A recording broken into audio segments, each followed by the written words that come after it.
आज मला तुमच्यासोबत एक अनुभव शेअर करायचा आहे.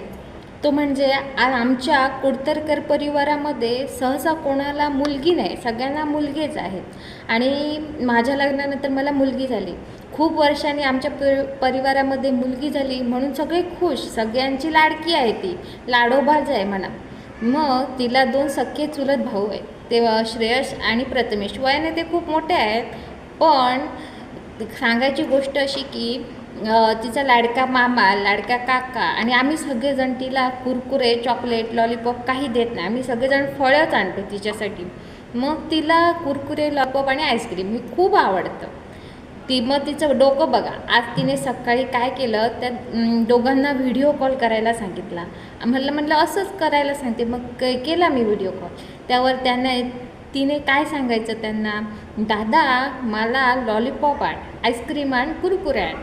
आणि त्याच्यातले दोघेजण आहे, तो एक जवळ राहतो श्रेयस दादा, तासाभराच्या अंतरावर, आणि दुसरा लांब राहतो. तर त्याच्यातला श्रेयस दादा आहे, त्याने तिच्यासाठी लगेच तो तिकडनं घरीकडून आला, तिला लॉलीपॉप आणले, कुरकुरे, आईस्क्रीम सगळं आणलं. तुम्ही म्हणाल हे काय सांगण्यासारखं आहे? सांगण्यासारखं आहे, हे सर्वसाधारणच आहे. पण त्या दोघांचं एवढं निस्वार्थ नातं बघून मला हे वाटलं, किती निस्वार्थ नातं असतं भावा बहिणीचं. कोणत्याही स्वार्थाची अपेक्षा नसते.